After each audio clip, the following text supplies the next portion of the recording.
ಸರ್ಕಾರಕ್ಕೆ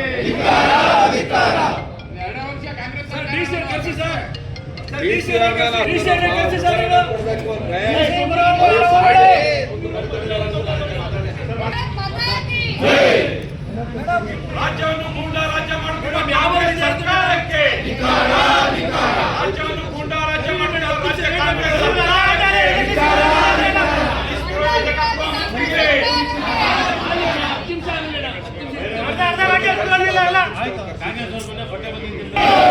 भारत माता की महिला विरोधी कांग्रेस के महिला विरोधी कांग्रेस के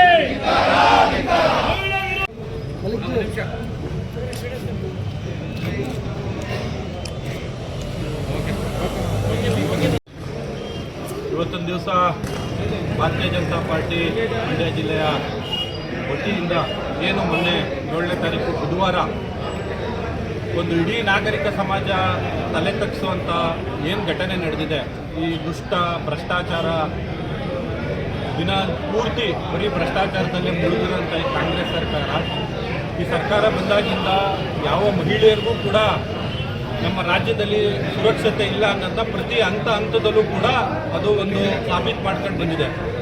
ಇದು ಮುಂದುವರೆದ ಭಾಗವಾಗಿ ನಾವು ಇವತ್ತು ಭಾರತೀಯ ಜನತಾ ಪಾರ್ಟಿ ವತಿಯಿಂದ ಘನತೆವೆತ್ತ ರಾಜ್ಯಪಾಲರಿಗೆ ನಾವು ಇವತ್ತು ಒತ್ತಾಯವನ್ನು ಮಾಡೋದಕ್ಕೆ ಜಿಲ್ಲಾಧಿಕಾರಿಗಳಿಗೆ ಮನವಿಯನ್ನು ಸಲ್ಲಿಸೋದಕ್ಕೆ ಇವತ್ತು ಬಂದಿದ್ದೇವೆ. ಭಾರತೀಯ ಜನತಾ ಪಾರ್ಟಿಯ ಎಲ್ಲ ಜಿಲ್ಲಾ ಮಟ್ಟದಲ್ಲಿ ಇವತ್ತು ಎಲ್ಲ ಜಿಲ್ಲೆಗಳಲ್ಲೂ ಕೂಡ ಜಿಲ್ಲಾಧಿಕಾರಿಗಳಿಗೆ ಮನವಿಯನ್ನು ಸಲ್ಲಿಸ್ತಾ ಇದ್ದೇವೆ.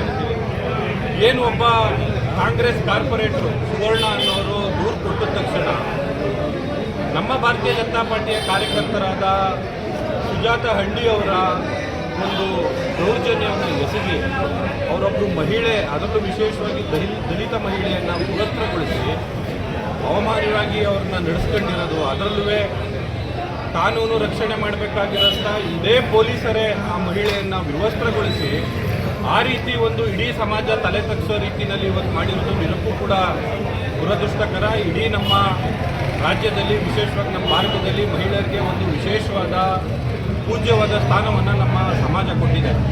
ಅಂಥ ಒಬ್ಬರು ಮಹಿಳೆಯರಿಗೆ ಇವರು ವಿವಸ್ತ್ರಗೊಳಿಸಿ ಈ ರೀತಿ ನಡೆಸ್ಕೊಳ್ತಾರೆ ಅಂದರೆ ನ್ಯಾಯ ಎಲ್ಲಿದೆ? ಈ ಸರ್ಕಾರದಲ್ಲಿ ಈ ಮಟ್ಟಕ್ಕೆ ಒಬ್ಬರು ದಲಿತ ಮಹಿಳೆಯನ್ನು ನಡೆಸ್ಕೊಳ್ತಾರೆ ಅಂದರೆ ಈ ಸ್ವಯಂ ಘೋಷಿತ ಅಹಿಂದ ನಾಯಕರಾದಂಥ ಸಿದ್ದರಾಮಯ್ಯರು ಎಲ್ಲೋಗಿದ್ದಾರೆ? ಪ್ರತಿದಿನ ರೀಲ್ಸು ಅಲ್ಲಿ ಇಲ್ಲಿ ಪೋಸ್ಟ್ಗಳು ಹಾಕ್ಕೊಂಡು ಮಾಡ್ತಿರೋಂಥ ಮಹಿಳಾ ಆಯೋಗದ ಅಧ್ಯಕ್ಷ ಎಲ್ಲೋಗಿದ್ದಾರೆ? ಈ ಏನು ನನಗೇನು ಗೊತ್ತಿಲ್ಲ, ಇದ್ರ ಬಗ್ಗೆ ವಿಚಾರಿಸ್ತೀನಿ ಅವು ಇವು ಅಂತ ಹೇಳ್ಕೊಂಡು ಬರೀ ಕಾಲಹರಣ ಮಾಡ್ತಿರೋಂಥ ಒಬ್ಬ ಅಸಮರ್ಥ ಗೃಹ ಸಚಿವರೆಲ್ಲ ಹೋಗಿದ್ದಾರೆ. ಇನ್ನು DK ಶಿವಕುಮಾರ್ ಅವರು ಮತ್ತು ಸಿದ್ದರಾಮಯ್ಯನವರು ಪ್ರತಿ ಹಂತದಲ್ಲೂ ಬೆಳಿಗ್ಗೆ ಎದ್ದರೆ ಅವ್ರಿಗೆ ಎಷ್ಟು ದುಡ್ಡು ಹೊಡಿಬೇಕು, ಇವತ್ತೆಲ್ಲಿ ಭ್ರಷ್ಟಾಚಾರ ಮಾಡಬೇಕು, ಯಾವ ಇಲಾಖೆಯಲ್ಲಿ ದುಡ್ಡನ್ನು ಕದಿಬೇಕು, ಎಲ್ಲಿ ಸೈಟ್ ಹೊಡಿಬೇಕು, ಬರೀ ಇದರಲ್ಲೇ ಮುಳುಗೋಗ್ತಿದ್ದಾರೆ. ಇದ್ರ ಮಧ್ಯೆ ನಮ್ಮ ದಲಿತ ಶಾಸಕಿಯಾದಂಥ ಸುಳ್ಯದ ಭಾಗೀರಥಿಯವರ ಮೇಲೆ ಒಂದು ಜೀವಂತ ಪ್ರತಿನಿಧಿಯವರು ಅವ್ರನ್ನ ಒಂದು ಪೋಸ್ಟನ್ನು ಒಬ್ಬ ಸಂದೇಶನ ಒಬ್ಬ ವ್ಯಕ್ತಿ ಏನು ಶ್ರದ್ಧಾಂಜಲಿ ಪೋಸ್ಟ್ ಆಗಿರೋದನ್ನು ಕೂಡ ಈ ಸಂದರ್ಭದಲ್ಲಿ ನಾವು ಖಂಡಿಸ್ತಾ ಇದ್ದೇವೆ. ಮಾಧ್ಯಮಗಳ ಮೂಲಕ ನಾನು ಇಷ್ಟನ್ನೇ ಹೇಳೋಕ್ಕೆ ಇಷ್ಟಪಡ್ತೇನೆ. ಇವತ್ತೇನು ನಾವು ಇಷ್ಟು ಕಾರ್ಯಕರ್ತರು ಒತ್ತಾಯ ಮಾಡ್ತಾ ಇದ್ದೇವೆ, ಈ ಕಾರಣ ಏನು ಈ ಘಟನೆಗೆ ಕಾರಣಕರ್ತರಾಗಿರೋಂಥ ಆ ಪೊಲೀಸರು ಅಷ್ಟೂ ಜನನು ಕೂಡ ತತ್ಕ್ಷಣ ಅಮಾನತ್ ಮಾಡಬೇಕು. ಮತ್ತು ಏನು ನಮ್ಮ ಭಾಗೀರಥಿಯವರ ಮೇಲೆ ಶ್ರದ್ಧಾಂಜಲಿ ಪೋಸ್ಟ್ ಆಗಿರೋಂಥ ಸಂದೇಶನೂ ಕೂಡ ಹೊಂದಿಸಬೇಕು. ಅದ್ರ ಜೊತೆಗೆ ಒಂದು ನಮ್ಮ ಇಡೀ ರಾಜ್ಯದ ಮಹಿಳೆಯರಿಗೆ ಸುರಕ್ಷತೆ ದೃಷ್ಟಿಯಲ್ಲಿ ಒಂದು ಸರ್ಕಾರದ ವಿಧಿಪಿರೋ ಒಂದು ಹೇಳಿಕೆನಾದರೂ ಸುಧಾ ಕೊಟ್ಟು ಈ ಸರ್ಕಾರಕ್ಕೇನಾದ್ರು ಮಾನ ಮರ್ಯಾದೆ ಇದ್ದರೆ ದಯಮಾಡಿ ತತ್ಕ್ಷಣ ಈ ಕ್ರಮವನ್ನು ಜರುಗಿಸಬೇಕು ಅಂತೇಳಿ ನಾವು ಭಾರತೀಯ ಜನತಾ ಪಾರ್ಟಿ ಎಲ್ಲ ಕಾರ್ಯಕರ್ತರು ಒತ್ತಾಯವನ್ನು ಮಾಡ್ತೇವೆ. ಲೋಗ ಸ್ಟ್ರೈಟ್ ಇದೆ, ಆ ಕಡೆಗೆ ಹೋಯ್ತೈತೆ ವಸಂತ, ಸ್ಟ್ರೈಟ್ ಆಗಿದೆ.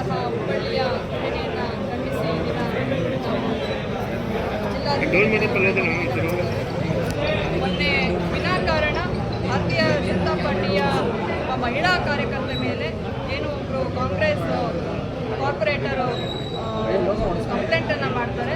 ಆದರೆ ಈ ಪೊಲೀಸ್ ಅವರನ್ನು ವ್ಯವಸ್ಥೆಗೊಳಿಸಿ ಅವರ ಮೇಲೆ ಒಂದು ದೌರ್ಜನ್ಯವನ್ನು ಎಸಗ್ತಾರೆ. ಈ ಒಂದು ದೌರ್ಜನ್ಯವನ್ನು ಖಂಡಿಸಿ ಮತ್ತೆ ಕಾಂಗ್ರೆಸ್ ಸರ್ಕಾರದ ಒಂದು ನಡೆ ಏನಿದೆ ಈ ನಡೆಯನ್ನು ಖಂಡಿಸಿ ಈ ದಿನ ನಾವೆಲ್ಲರೂ ಪ್ರತಿಭಟನೆಯನ್ನು ಮಾಡಿದ್ದೇವೆ. ಮುಂದಿನ ದಿನಗಳಲ್ಲಿ ಈ ದಲಿತ ಮಹಿಳೆಗೆ ಆದಂತಹ ಅನ್ಯಾಯಕ್ಕೆ